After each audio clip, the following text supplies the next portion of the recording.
Bien, la palabra de Dios dará el veredicto, aunque sea oprimida. ¿No es que es cierto? Básicamente es lo que dice el texto. Continuemos leyendo, porque Zacarías se vuelve interesante. Y salió aquel ángel que hablaba conmigo. Recuerden, en Apocalipsis 11 cita a Zacarías de estos mismos versículos. Y obtenemos mayor información. ¿Y qué les dije al principio? A la ley y al testimonio. Estamos ahora excavando en el testimonio, excavando para ver qué han dicho otros profetas y si está en armonía con lo que estamos viendo aquí. Y me dijo, alza ahora tus ojos y mira qué es esto que sale. Y dije, ¿qué es? Y él dijo, este es un efa. Interesante, que sale. Ahora se pone interesante. ¿Qué es un efa? Una efa era una medida. Era una medida estándar para medir la harina, por ejemplo. En el libro de Apocalipsis, ¿no encontramos alguna forma de medida, sí o no? Claro. Entonces tenemos aquí otra medida que está ocurriendo. Tenemos la medida estándar. Obviamente, el estándar de lo que está para el bien y el mal. Lo incorrecto y correcto. Pero aquí hay un estándar interesante que se ha planteado. ¿Qué es? Y él dijo, esto es un efa que sale. Y además dijo, esta es la iniquidad de ellos en toda la tierra. Este es el estándar, es lo que vamos a ver sobre toda la tierra. Y he aquí, levantaron la tapa de plomo. Ven que el efa tiene una tapa pesada. Y esa tapa aquí es muy pesada. Estaba hecha de plomo.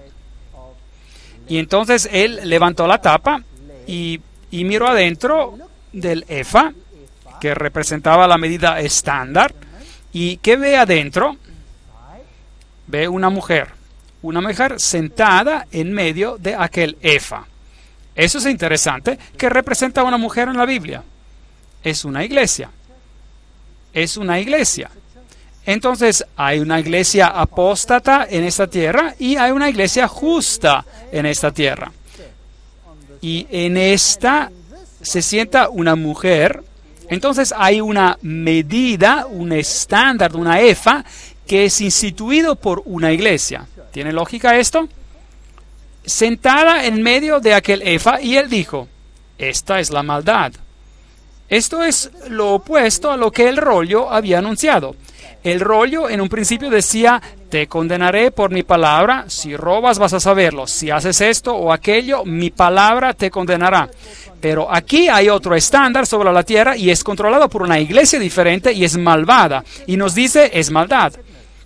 Y la echó dentro del efa y echó la tapa de plomo en la boca del efa. Esta mujer fue revelada por un tiempo y la tapa fue puesta sobre la boca otra vez. Esto sí que es interesante. ¿La Reforma reveló un estándar que no era bíblico? ¿Sí o no? Por supuesto que lo hizo. Y la tapa fue levantada y todos pudieron ver. ¿Y cómo llamó la Reforma a Roma? Directamente la llamaron el Anticristo. Y luego la tapa se volvió a su lugar. ¿Y qué dice la Reforma hoy? Públicamente, oficialmente, con todos sus sínodos. ¿Qué decidió el sínodo de los luteranos? En 1994, si no me equivoco. Esa es la fecha correcta. No será llamada más el Anticristo. Los seguidores de Calvino decidieron lo mismo. Todos decidieron lo mismo. Entonces, vuelve la tapa a su lugar.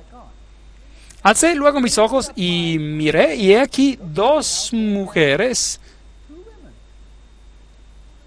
que salían y traían viento en sus alas y tenían alas como de cigüeña. Esas son malas noticias. Malas noticias. Porque la cigüeña es un ave inmunda. Y un ave en la Biblia es el símbolo de Espíritu Santo. Y aquí hay dos grupos que bajo el mando de un espíritu falso levantan el estándar con esa otra mujer en ella entre el cielo y la tierra. Dije al ángel que hablaba conmigo, ¿a dónde se llevan el efa? Es decir, el estándar. Y él me respondió, para que les sea edificada una casa en la tierra de Shinar, es decir, en Babilonia. Y cuando esté preparada, lo pondrán sobre su base. ¿Qué nos dice Zacarías? Es que otro estándar regirá sobre la tierra. Este estándar será establecido por una iglesia. Todos habrán visto que era maldad. Habrán tenido un conocimiento, que se reveló ese conocimiento, pero esa maldad será encubierta otra vez. Y dos grupos eclesiásticos poderosos, la Biblia los llama los poderes del dragón y de los falsos profetas, vendrán y levantará este estándar y dirán, aquí está. Y el imperio babilónico habrá renacido, en sentido espiritual, sobre la tierra otra vez, con un estándar que reemplazará el estándar de Dios. ¿Tiene sentido? Da miedo. ¿Va a suceder? Bueno, veamos lo que nos sigue diciendo Apocalipsis sobre este asunto. La palabra de Dios, hemos examinado el texto en la Biblia de donde el Apocalipsis basa esta imagen y nos dice lo que está pasando. La palabra de Dios, Apocalipsis 11:6. Estos tienen poder para cerrar el cielo a fin de que no llueva. ¿Tiene la palabra de Dios poder para hacer esto? Por supuesto. ¿No lo hizo Elías? Elías oró bajo la orden de Dios y dijo que no llovería por 3 años y medio. Y no llovió por 3 años y medio. Interesante que este poder profético reina por 3 años y medio. No hay lluvia. ¿Qué significa en sentido espiritual? Una sequía por la palabra de Dios. Entonces hicieron guerra contra la palabra de Dios, no en los días de su profecía. Entonces había oscuridad espiritual que ya hemos visto antes. Y tienen poder sobre las aguas para convertirlas en sangre y para herir la tierra con todas plagas cuantas veces quieran. Increíble. Son malas noticias. Si quitan la palabra de Dios, nos metemos en problemas. Cuando hayan acabado su testimonio en silicio,